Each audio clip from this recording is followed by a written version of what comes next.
warahmatullahi wabarakatuh.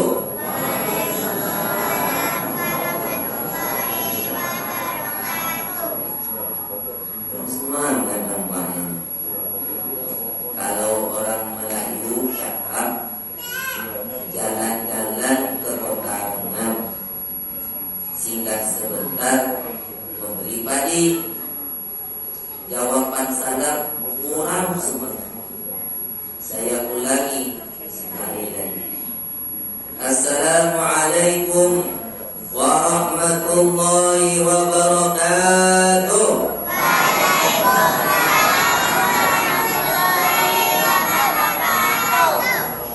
Saya golongan yang menjawab salam berangkat haji. Yang tak jawab berangkat umroh.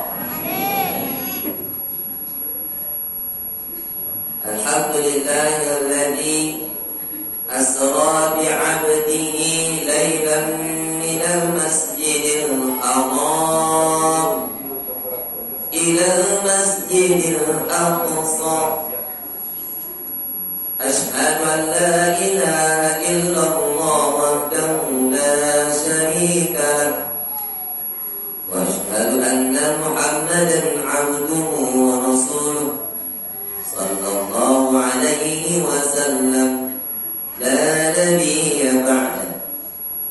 Subhanaka la ilma lana illa ma 'allamtana innaka antal alimul hakim.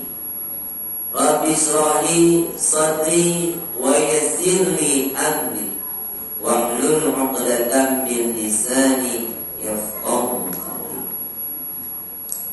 Yang sama kita hormati Bapak Kepala Desa. Alhamdulillah dalam jumpa. Selamat datang Pak. Kembali dalam jumpa. Yang kita hormati Bapak Pengurus Mushola Babu Salam, Bapak Ketua RW, Ketua RT, para tokoh masyarakat, alim ulama, Sudi Pandai, Nini Mama, para orang tua kami, para guru-guru kami, Bapak Ibu, hadirin wal hadirat, anak-anak yang kita sayangi. Mari kita bersyukur kehadiran Allah Subhanahu wa taala. Bersyukur dengan alhamdulillahi rabbil alamin. Dengan izinnya pada malam hari ini kita sudah memasuki malam yang kelima kalau tidak salah di bulan Sya'ban. Jadi lebih kurang berapa hari lagi kita akan berjumpa dengan bulan suci Ramadan. Mudah-mudahan Allah berkati umur kita, Allah berkati rezeki kita, sehingga kita bisa berjumpa di bulan suci Ramadan, berpuasa di siang hari, qiyam di malam hari. Amin ya rabbal alamin. Mari kita puji Allah. Subhanallah walhamdulillah wa la ilaha illallah wallahu akbar wa la haula wa la quwwata illa billahil aliyyil azim. Subhanallah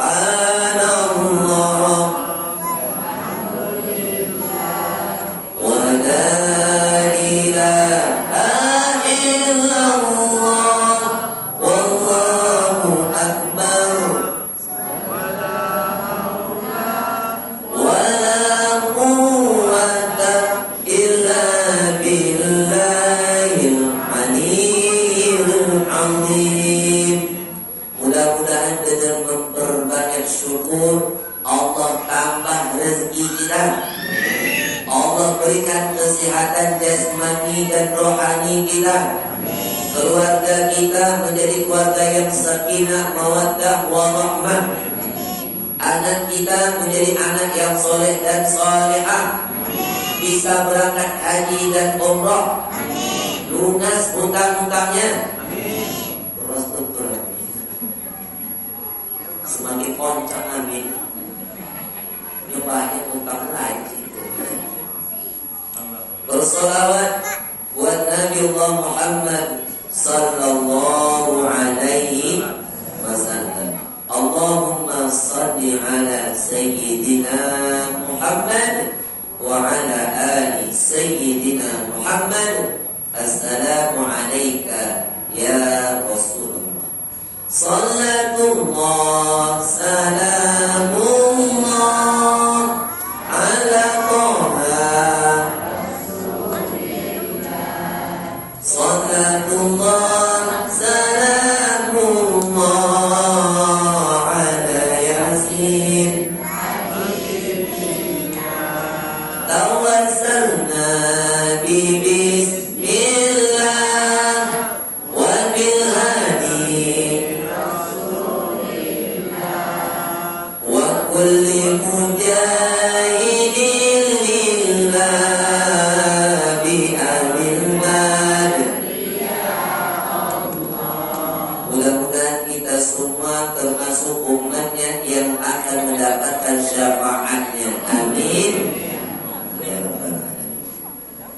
Mari sama-sama kita mulai majelis ilmu ini dengan membaca Bismillah. Bismillahirrahmanirrahim. Bapak Ibu, orang tua kami yang saya hormati, yang saya muliakan. Pertama, ucapan terima kasih telah dan mengundang kami datang kemari di Topet Aliti. Ya, kenal baik. Alhamdulillah dan lupa cakap si kodan. Perkenalkan, mungkin alamu dan semua. Nama Haji Sofian Yusuf, tinggal di Pekanbaru. Kalau Mumbai ini macam mau sendiri lah. Bapak Ibu orang kami yang Allah Subhanahu wa Ta'ala. Sebelum saya melanjutkan tentang peristiwa Isra wal Mi'raj, kita akan membahas tentang sebab peristiwa Isra wal Mi'raj. Kita akan bahas peristiwa apa saja yang dialami Rasulullah ketika Isra dan peristiwa apa saja yang dialami ketika Mi'raj. Ini terpisah. Tapi sebelum awal melanjutkan peringatan Isra wal Mi'raj, awal bercerita sedikit. Boleh?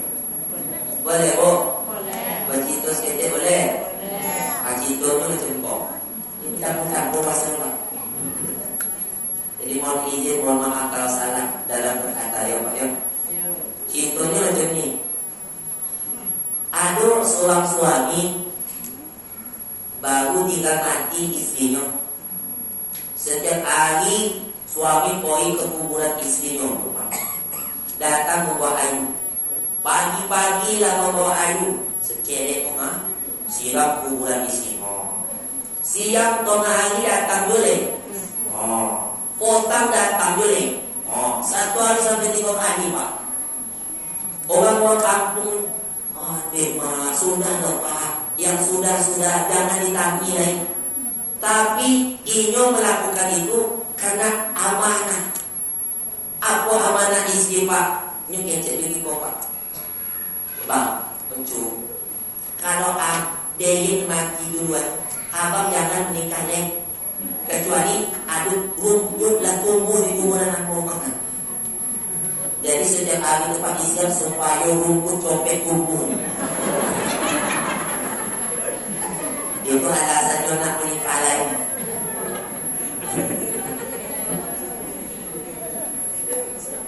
Itu situ. Jangan terlalu mudah-mudah. Bapak Ibu orang tua kami yang dimuliakan Allah Subhanahu wa Ta'ala. Peristiwa Isra wal Mi'raj terjadi itu ada asbab. Apa sebabnya? Pertama, sebabnya karena Nabi mengalami ujian yang sangat berat. Apa kematian? Kalau disobi kematian biasa Pak. Belumnya lahir lagi ayah mati. tahun ibulah mati. 8 tahun antunya mati. Anak-anak waktu masih ada Rasulullah mati. Tapi kini kematian yang luar biasa. Apa itu? Kematian pamannya. Abu Thalib banyak jasanya dalam dakwah Nabi. Orang-orang Quraisy tak berani nak mengumpul Nabi, nak berani bapak ini. Kenapa? Ya saudara. Apa yang disogakkan ke Abu Thalib? Karena Abu Thalib itu anak Abdul Muthalib. Abdul Muthalib itu pemegang kunci Ka'bah. Itu saudara. Tapi bila Abu Thalib mati, ada yang dengan mudah ditaruhnya tanah di atas kepala Nabi itu, Pak. Yang Nabi menjadikan Rasul adalah Abu Thalib mati dalam keadaan kafir. Itu yang menjadikan Rasulullah. 2 bulan setelah itu meninggal pula istrinya Khadijah. Khadijah yang disebut sebagai donatur dakwah Nabi. Apa kata Khadijah? Ya Rasulullah, seandainya tidak ada lagi hartaku untuk perjuangan dakwah ini, seandainya engkau ingin melewati suatu jalan tidak ada jambatan, ada siap meletakkan tubuh dan jadilah jambatan. Tapi Khadijah meninggal. Dua-dua tombak bergantung patah. Akhirnya Nabi mencari tombak yang baru, tombak berdakwah. Di mana? Di Taif. Taif itu Bapak Ibu, tombak pegunungan yang subur. Bukan yang subur, bukan pergunungan yang subur. Komat, Lado, pokoknya segar-segar dari Taif. 60 mil jarak dari Mekah ke Taif. Nabi sampai di Taif selama 10 hari berdakwah dari rumah ke rumah, dari rumah ke rumah. Apa yang dilakukan orang Taif kepada Nabi sama juga dengan orang Mekah. Bahkan ada yang mengejek, ya Muhammad, mengapa orang yang jadi Nabi, jadi Rasul? Harusnya yang jadi Nabi Rasul itu Abu Lahab, Abu Jahal, Abu Sufyan. Masuk Abu kan? Wah, Sufyan kita. Harusnya yang jadi Nabi. Bahkan mereka Bapak mengambil batu, kotoran, sampah, dilemparnya Nabi sejauh 3 mil. Artinya ini mengusir dan mau menerima. Sedih Nabi Bapak itu. Udahlah istri mati, meninggal, paman mati, orang yang diharap beriman melempar dengan batu, sedih. Tiba-tiba datang malaikat Jibril. Apa kata malaikat? Ya Muhammad, tunjuklah gunung-gunung yang ada di sini. Ada cabui gunung tu, ada lempar gunung itu sekarang jo. Jangan. Aku dah jadi lagi. Jangan. Karena mereka melakukan itu tak tahu. Jangan. Itu Nabi. Kalau awak macam mana? Keluarga yang meninggal, orang-orang menjemi'i awak, dilempar pula dengan batu, dengan kotoran. Datang malaikat. Wahai Ustaz Sofyan, tunjuknya gunung-gunung mana sih kau? Ada cabik lemparkan penduduk tak itu. Apa yang bawa kecil? Lanjutkan Jibril. Itu awak, tapi Nabi sampai ke tingkat abdihi, hamba Allah. Ketika tidak ada lagi orang yang mau mendengar dakwah Nabi, Allah kirim utusan. Siapa? Jin. Di situ jin mendengarkan bacaan Al-Quran Nabi, langsung beriman. Karena jin ini sama dengan awak Bapak Ibu.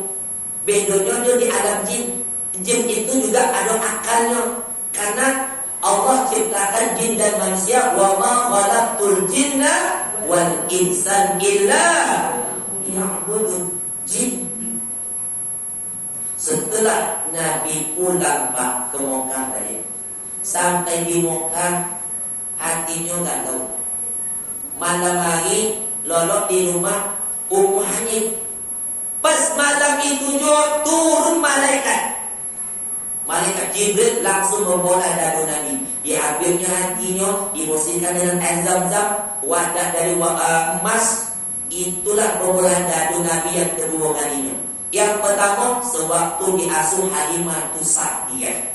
Yang kedua, ketika peristiwa Isra wal Mi'raj. Setelah dibersihkan dadanya, hatinya, lalu Allah telah menyediakan kendaraannya. Apa kendaraannya, Bu? Buruk. Buruk itu lebih ketek daripada kuda. Ada kodam seketek dari keledai. Kecepatannya seperti kilat. Itulah kendaraan para nabi. Yakadul barqu yaqahu absar. Hampir-hampir buruk kilat menyambar mata mereka. Buruk kecepatannya seperti kilat. Allah telah siapkan kendaraan Nabi untuk melakukan perjalanan Isra. Jadi dari ayat yang dibacakan, Subhanalladzi asra bi'abdihi lailan minal masjidil haram ilal masjidil, itu namanya Isra. Jadi Bapak Ibu, intinya hikmah daripada ujian ini, Allah telah mempersiapkan sesuatu untuk Nabi. Artinya ingin menghibur kesedihan Nabi. Jadi kalau awak lagi galau, lagi dalam keadaan banyak masalah, ndak ada topik lagi nak berpikir, lah, poilah jalan-jalan. Bu, lain orangnya. Pergi jalan-jalan, refreshing. Ketika Rasulullah menuju ke Masjidil Aqsa, sebelum sampai di Masjidil Aqsa, Nabi berhenti di dua topik. Ada berhenti dulu transit. Di mana? Pertama di Baitul Lahmi, topik lahir Isa bin Maryam. Yang kedua berhenti di Bukit Tursina. Itulah Bapak Ibu topik para Nabi dan Rasul diutus. Ada topik kota. Topik kota inilah topik diturunkan Nabi dan Rasul. Ada ayatnya yang sering kau baca. Wattini wazzaitun wadu wahadal wattin, demi buah tin. Buah tin di mana? Di Irak. Siapa Nabi yang diutus di Irak? Nabi Nuh. Wazaitun, buah zaitun di mana? Syam. Siapa Nabi yang diutus di Syam itu? Isa. Wa turisinin, Bukit Tursina di mana? Mesir. Siapa Nabi yang diutus di Mesir? Musa. Wa hadzal baladil, dan ini negeri yang aman di Mekah. Siapa Nabi yang diutus di Mekah? Nabi Muhammad. Jadi ompak-ompak itu. Mekah, Mesir, Irak, Syam. Syam ini termasuk Palestina. Nah, maka dari itu Bapak Ibu orang tua kami yang Allah Subhanahu wa taala, di luar ompak kota itu enggak ada. Termasuk kota Nombai. Hampir kota Nombai pada saat. Setelah Nabi sampai di Masjidil Aqsa, Nabi mengikik buruk di dinding masjid. Ngamu dikit? Ya kan? Itu kan kendaraan para Nabi. Ngamu pula ikat di situ? Sekarang dinding itu Bapak Ibu dijadikan orang Yahudi sebagai dinding ratapan. Ini merata-rata. Merasunya banyak dosa, merata di situ, dosanya hilang. Itu kata orang Yahudi. Padahal dinding itu di Masjid Aqsa itu tompek diikatnya buruk. Mengapa diikat Ustaz? Kenapa lari buruk tu? Nabi mengajarkan kepada awak bab tawakal. Apa tawakal itu? Tawakal itu tak cukup dengan doa, harus ada usaha. usaha, hasilnya baru serahkan kepada Allah. Jadi gitu. Tak cukup awak berdoa aja deh. Ya Allah, tambahkanlah rezeki walaik. Kalau tak usaha dapat? Tidak. Ada yang berdoa, ya Allah, bagikanlah awak keturunan yang soleh dan soleha.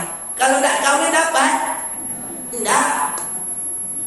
Harus ada usaha. Tak cukup dengan doa. Begitu juga Nabi mengikit buruk supaya ada bab tawakal. Sama dengan awak. Oda-oda di luar kan, kendaraan di luar dikunci. Setelah dikunci, doa supaya tidak hilang. Kalau hilang, awaklah ada usaha, serahkan kepada Allah. Itu dia. Jangan ditaruh kunci di Honda tu. Berarti sama memberikan maling amannya. Sedangkan kunci aja ditaruh ke dalam, hilang, apalagi ditaruh kunci di luar tu. Memang hilang beneran. Jadi Bapak Ibu, tawakal ini contohlah seperti burung. Burung kalau cari makan, nyopoi pagi-pagi, poi dalam keadaan litak, pulang dalam keadaan kenyang. Siapa yang telah mengenyangkan? Allah.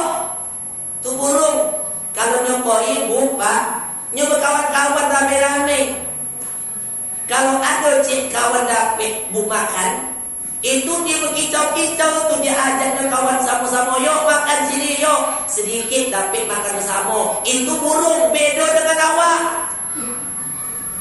Awak kalau dapat rezeki makan surang, diam. Tapi bila dah ada piti, barulah tolong dapat ada. Lagi tak ada piti kok. Itu manusia sifatnya mengeluh, beda dengan burung. Burung itu tetap berjalan walaupun nyopoi pagi, tak ada bawa ATM. Awak kemana-mana ada ATM awak. Di jalan mana pun ada ATM kan. Tapi piti orang tu jawab. Nah, maka dari itu Bapak Ibu, orang tua kami yang dimuliakan Allah Subhanahu wa taala. Nah, sampai Nabi di Masjidil Aqsa, Nabi dikasih 2 minuman. Yang pertama arak, khamar, yang cerai susu. Walaupun khamar itu belum diharamkan, tapi Nabi meminum susu. Setelah selesai meminum, barulah peristiwa Mi'raj. Naik ke langit itu ayatnya An-Najm. Kalau tadi Isra perjalanan, ini Mi'raj naik ke langit. Yang jadi pertanyaan awak, mengapa Rasulullah itu naik ke langit dari Masjidil Aqsa langsung ke langit? Kenapa tidak langsung dari Masjidil Haram aja langsung tembak ke langit? Rupanya Bapak Ibu, pintu langit itu harus lewat Palestina dulu, baru sampai menuju ke pintu langit. Langit pertama. Tiba sampai di langit pertama, ada penjaganya malaikat Jibril bawa. Ketika sampai di langit pertama, diketuknya pintu itu. Man? Siapa? Ana Jibril. Man ma'aka? Siapa yang bersamamu? Muhammad.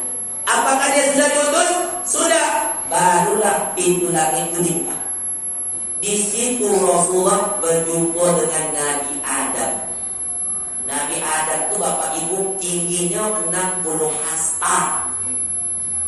Kalau dijadikan meter, berapa meter tuh? 1 hasta sama dengan setengah meter. Kalau 60 hasta, 30 meter. Lebarnya 7 hasta. Berapa meter?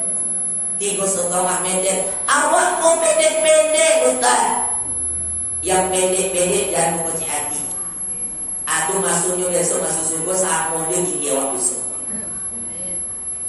Maka Jibril mengatakan kepada Muhammad, ya Muhammad salim ala abi, ucapkan salam kepada bapakmu. Assalamu alayka ya Adam. Dijawab Nabi Adam, wa alaikumussalam. Marhaban binabiyyin salih. Marhaban wa bin salih. Selamat datang Nabi yang saleh. Selamat datang anakku yang saleh. Waktu itu Nabi Adam menyanyi. Ditengoknya sebelah kiri Rasulullah tuh nampaknya ruh-ruh anak cucunya yang masuk neraka. Ditengok sebelah kanan Nabi itu tersenyumnya, karena dia nampak ruh-ruh anak cucunya yang masuk surga. Artinya tidak semua yang ke neraka, tidak semua yang ke surga. Tauhid naik ke langit kedua, jumpa dengan Nabi Isa bin Maryam dan Nabi Yahya bin Zakaria. Nabi dua mengucapkan salam. Tauhid naik ke langit ketiga lagi, jumpa dengan Nabi Yusuf. Nabi Yusuf, Nabi yang ganteng, Nabi yang tampan di bumi. Jadi beruntunglah ada yang nama Yusuf. Masuk awak cewek. Namun tadi kenal Sofian Yusuf kan, awalnya bonek, ujungnya boneknya, tapi ganteng orang seketeknya. Ganteng Nabi Yusuf banyak. Di situ Nabi mengatakan, jangan mencela wajah, jangan menghina wajah, jangan pukul wajah. Dilarang. Kalau ngajar jangan pukul ke muka, nak pukul badan kaki tak apa-apa, jangan muka yang dipukul. Laki-laki yang tampan di bumi Nabi Yusuf. Siapa wanita tercantik di dunia, Bu? Siapa yang tercantik wanita di dunia? Sarah. Ada saya tak mau nama Sarah sih kok. Kok dah tahu bang. Sarah itu istrinya Nabi Ibrahim. Inyo mewakili setengah cantiknya Hawa. Kalau Yusuf mewakili gantengnya setengah Adam. Tauhid naik ke langit ke ompek, berjumpa dengan Nabi Idris. Nabi Idris satu-satunya Nabi yang meninggal di langit. Kok bisa Nabi Idris meninggal di langit ke ompek? Ceritanya lupa. Boleh cerita kok? Nabi Idris seorang Nabi yang jujur. Nabi Idris yang pertama kali yang mengajarkan tulis menulis. Nabi Idris yang pertama kali yang mengajarkan menjahit pakaian. Setiap kalinya memasukkan bonang dokik jagungnya, dia membaca tasbih Subhanallah. Itu Nabi yang jujur, tukang jahit. Beda dengan awak ini, tukang jahit tapi tak jujur. Bila siap baju koko pak, seminggu deh. Kokonya seminggu tak selesai dulu. Tapi yang bermaksud jangan bukan tukang jahit di situ Allah. Tak dulu ya. InsyaAllah tak ada tukang jahit macam tu supaya tak. Tak ada bedanya mungkin. Nah, Bapak Ibu, Nabi Idris teman dekatnya siapa? Jibril. Aku ngecek kepada Jibril. Jibril, awak pengen nak jumpa dengan malaikat maut. Ngapain? Awak nak bertanya kira-kira bila jatah awak supaya lebih banyak mempersiapkan diri ketika dicabut nyawa. Kira-kira di antara orang situ ada tak yang mau berjumpa dengan malaikat maut buka? Ngaku dia tidak. Mau tak mau jumpa juga besok. Tapi kalau bisa berjumpa sebelum dicabut dah. Tanya dulu, bila jatah awak? Kan? Nah, oh tak boleh. Enak. Jadi Idris itu begitu, Bu. Tepat solat Jibril bawanya ke langit. Pas sampai di langit ke ompek, bertemu dengan malaikat maut di lampu merah. Pas bersombong, malaikat maut mau ke mana? Apa kata malaikat maut ni? Awak diperintahkan Allah mencabut nyawa Idris di situ. Awak bingung, Idris kan di bumi. Apa pula awak disuruh siko? Ndak, Idris nak di bumi. Ini mana? Ada dekat awak kau. Amananya? Kau di budaknya. Tanpa basa-basi, langsung eksekusi. Tak sompet nak belanja lagi. Langsung dicabut nyawa Idris itu. Maka Idris meninggal dunia di langit ke. Terus langit ke bawah boleh? Kelima. Ikut sampai jam berapa? Bobo. Sampai pagi. Jam 2 boleh. Sanggup. Awak tak sanggup dah. Sampai ke langit kelima, jumpa dengan Nabi Harun. Nabi Harun ikut abang Musa. Musa minta kepada Allah, ya Allah jadikan Harun ko Nabi juga. Mengapa gitu? Karena Harun itu ucapannya bagus, lancar, fasih, jelas. Beda dengan Musa. Musa kalau bercakap inyuk, aku bahasa pelat. Telo. Bahasa lain aku nak cadel.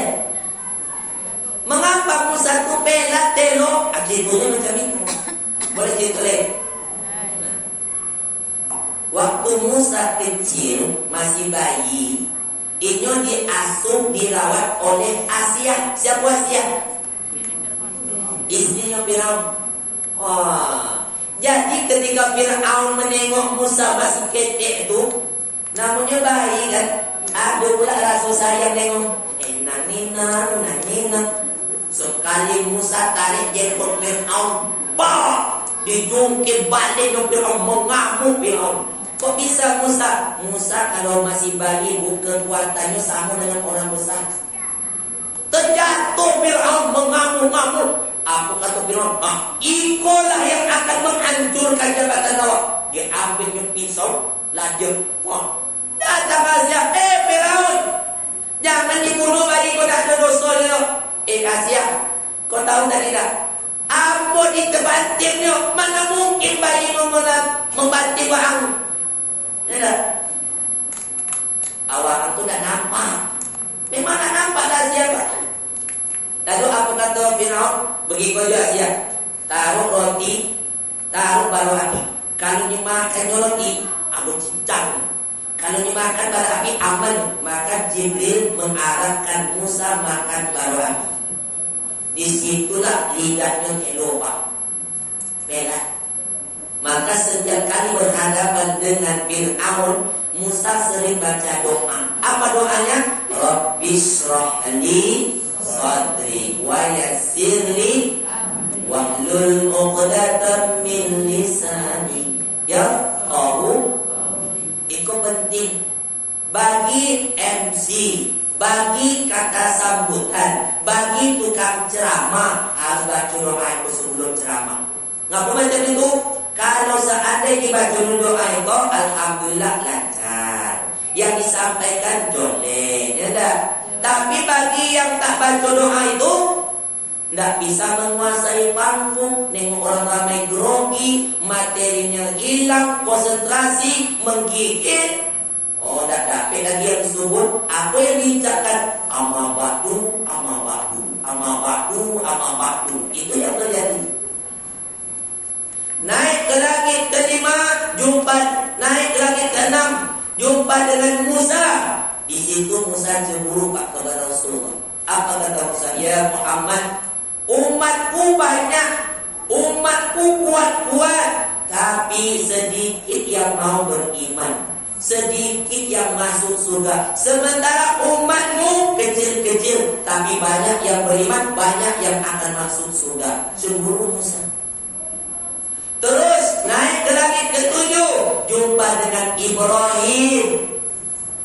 Nabi Ibrahim ini bapak ibu, wajah Rasul itu mirip dengan Ibrahim. Kenapa? Karena anaknya. Ibrahim punya anak Ismail, Ismail punya anak sampai ke Rasulullah. Mirip. Dan ketika itu Ibrahim sedang bersandar di Baitul Ma'mur, tempat ibadah malaikat. Kenapa? Karena Ibrahim lah yang merenovasi Ka'bah. Wa idh yarfa'u Ibrahimul qawa'ida minal baiti wa Ismail. Dan ingatlah ketika Ibrahim meninggikan dasar-dasar Baitullah bersama anaknya Ismail. Dan Nabi Ibrahim orang yang pertama kali dapat pakaian di padang mahsyar. Semua manusia termasuk awak dibangkitkan di padang mahsyar dalam keadaan tidak berpakaian dalam keadaan belum dikitan, tidak beralas kaki, itu manusia. Tapi Ibrahim dapat pakaian. Kok bisa? Ceritanya macam itu. Boleh bu? Namrud marah, berhalanya banyak hancur. Siapa yang menghancurkan? Banyak yang menuju Ibrahim. Panggil Ibrahim. Keputusannya adalah dibunuh. Tapi kalau dibunuh langsung kurang seru, harus dibakar. Ketika mau dibakar Ibrahim, bajunya dilepaskan. Ketika dilepas itulah Pak, Allah ganti pakaian besok di padang mahsyar. Terus naik lagi ke Sidratil Muntaha. Sidroh itu pohon bidara, terbuat dari emas, daun-daunnya emas, intan permata, tak bisa dibayangkan indahnya, kata Rasul. Muntaha itu terbatasnya ilmu manusia, ilmu jin, ilmu malaikat sampai di situ. Disitulah malaikat tak menemani Nabi lagi. Nabi langsung berjumpa dengan Allah. Disitulah Allah menurunkan perintah tentang sholat. Dan wahyu yang turun dari langit langsung kepada Rasul adalah surat Al-Baqarah akhir. Amanah Rasul 5 yang ayat. Dan setelah Nabi turun berjumpa dengan Allah, malaikat bawa lagi Rasul jalan-jalan. Kemana? Melihat surga. Ketika Nabi melihat surga, Bu, Nabi mencium harumnya surga. Ketika harum itu dia tanya, ya Jibril, ini harum apa ini Jibril? Itulah kuburan Masitoh. Siapa Masitoh? Bukan sisirnya anak Firaun. Ketika sisirnya terjatuh, diambil dengan mengucapkan Bismillahirrahmanirrahim. Apa kata anak Firaun? Ya Masitoh, siapa Allah itu? Apakah dia bapakku Firaun? Bukan. Allah itu Tuhanku, Tuhanmu, dan Tuhan bapakmu. Marah, dilaporkan Pak. Ketika dilaporkan dipanggil, Masitoh, betul ada Tuhan selain aku? Betul. Apakah kau tak takut? Tidak. Engkau siap dibunuh? Siap. Dibakarlah bak tungku isinya minyak, dimasuk digorengkanlah Masitoh. Bau gosong angin Masitoh dibalas oleh Allah harumnya di surga. Yang kedua, Nabi mendengar ada bunyi telapak kaki. Ya Jibril, itu bunyi apa itu Jibril? Itulah bunyi sendalnya Bilal. Apa pula sendal Bilal ada di surga? Ketika Nabi turun ditanya, ya Bilal, ketika aku di langit, aku mendengar suara kakimu, telapak kakimu, sendalmu di surga. Ada apa Bilal?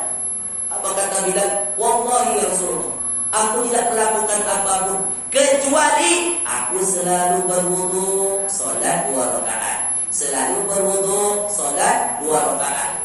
Coba, amalan Bilal itu Bapak Ibu bisa membawa sendalnya sampai ke surga. Bayangkan kok bisa terdengar suara sendal Bilal. Sendal awak tak ada kedua kamu. Mahal pula sendal awak daripada Bilal. Coba bayangkan Bapak Ibu, kalau ada sendal yang berbunyi berjalan, mungkin sendal yang ada di masjid untuk pergi tempat wudu itu apa namanya? Kelepak, kelepuk. Sendal kayu namanya mah. Berbunyi kan? Murah sendal Bilal, mahal sendal awak. Ya tak? Tapi gara-gara amal Bilal bisa mengantarkan sendalnya masuk surga duluan.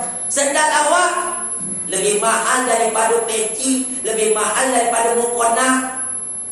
Dibawa sendal mahal ke masjid Pak.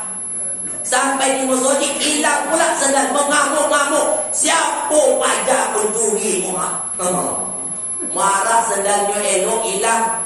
Harusnya bersyukur. Apa pula bersyukur Ustaz? Sendal mahal hilang di masjid. Bersyukur bisa saja sendal itu akan sampai ke surga. Kenapa? Karena sudah sampai ke masjid kan. Yang awak khawatirkan sendal yang mahal di rumah tuh, yang tak pernah sampai ke masjid termasuk orangnya juga. Itu makin panas kok. Semangat Ustaz. Maka dari itu pikirkan, ya enggak? Jadi gara-gara sendal yang tak pernah sampai ke masjid, sampai ke musola, sama seorang jangan-jangan sendal itu nanti yang membawa ke neraka.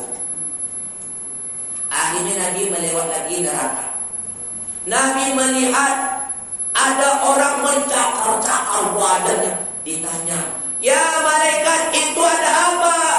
Itulah orang yang suka menggibah, menggunjing, memfitnah, mengadu domba, menggosip. Kalau dosa mulut itu banyak. Kalau dosa tangan mungkin mengambil hak orang, mungkin menampar orang. Dosa kaki